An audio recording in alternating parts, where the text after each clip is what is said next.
Enfin, du gaz butane produit au Gabon. Ce geste symbolique du chef de l'État marque l'inauguration officielle de l'usine de gaz et pétrole liquéfié de Batanga à Port-Gentil dans le Gué-Maritime.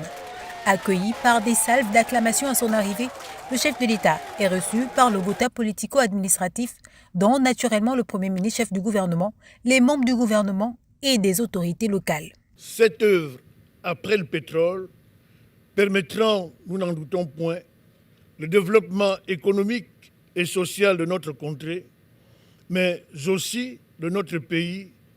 Nous ne pouvons que nous en réjouir. Près de 35 milliards de francs CFA investis par la société pétrolière Perenco, installée au Gabon depuis plus de 30 ans et désireuse de diversifier et d'accroître sa production dans le pays. C'est l'occasion pour nous de vous faire un bref aperçu de cette stratégie gazière qui est en marche au Gabon et dont ce jour marque une étape clé dans son développement. La transition énergétique y a commencé depuis plusieurs années avec la volonté commune de l'État et de Perenco de valoriser localement les ressources gazières. Ainsi, depuis 2006, Perenco a investi pour permettre la production, le traitement et le transport de plus de 50 millions de pieds cubes par jour de gaz en 2023.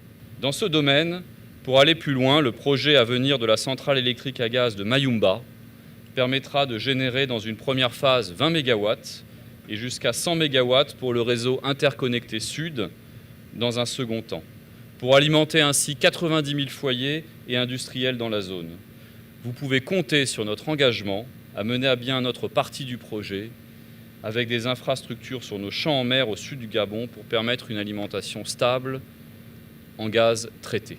Une usine dont l'activité devrait produire 15 000 tonnes par an de gaz et pétrole liquéfié, soit environ 35% de la consommation nationale pour mieux satisfaire les besoins de population et autres, ce qui permettrait de réduire les importations du pays de plus de 50%, grâce notamment à un apport supplémentaire et complémentaire aux 10 000 tonnes produites actuellement par la Sogara.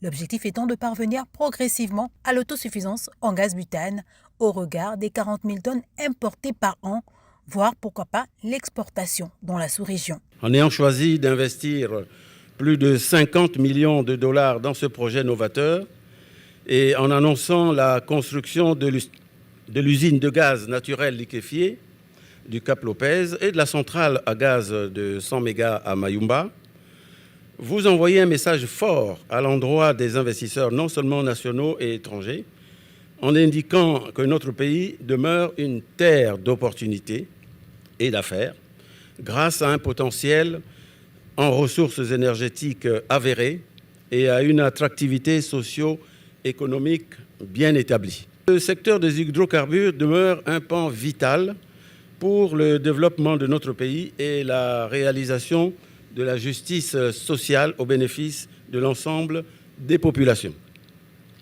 Ce qui devrait donc normalement se traduire par une baisse relativement importante du coût du gaz domestique au niveau des populations. C'est l'impact qui est directement attendu.